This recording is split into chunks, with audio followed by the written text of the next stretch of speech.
At dawn, when the city still held its breath, a crow named Ash perched on the highest traffic light at the crossroads. From there, he saw everything. The silver ribbon of the river, the brickbats of buildings, and the humans who moved like half-finished thoughts before coffee. Ash liked this hour best. The world belonged to him then. Ash was not like the other crows who squabbled over crumbs and shiny bottle caps. He collected stories. Whenever a human laughed into a phone, whenever a child cried on a stoop, whenever an old man whispered to a photograph on a park bench, Ash listened. He believed that words had weight, and that if he carried enough of them, he might someday understand why the world was always breaking and mending at the same time.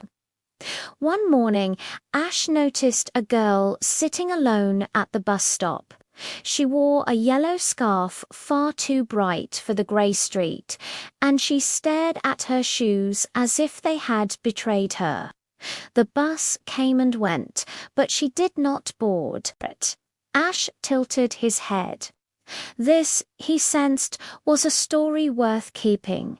He fluttered down, landing a polite distance away. The girl looked up, startled, then sighed. "Go on," she said softly. "I don't have anything for you." Ash hopped closer and dropped something at her feet, a small bent key he had found weeks earlier behind a bakery. The girl frowned, picked it up, and turned it over in her palm. "Funny," she murmured. "I lost my key yesterday." It was not her key, of course, but keys all look alike when hope needs a shape. The girl stood, wrapped the yellow scarf tight around her neck, and walked away from the bus stop. Ash followed from above, winging silently as she crossed streets and cut through the park. She stopped at an old apartment building with a cracked blue door. The bent key did not fit the lock, but the girl laughed anyway, small sound, surprised and real. She sat on the steps and pulled out her phone, dialing a number she had been afraid to call. Ash did not know the words she spoke, but he felt their weight lift into the air. By noon, Ash returned to the traffic light.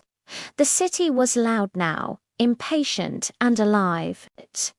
He thought about the key, the scarf, the laugh. Perhaps stories were not meant to be collected, he realized, but nudged along like pebbles tipped into motion. That evening, as the sun bled orange across the windows, Ash called once, sharp and clear. The sound startled 100 humans, but none of them knew it was a benediction, a small blessing for a world always breaking and always mending itself.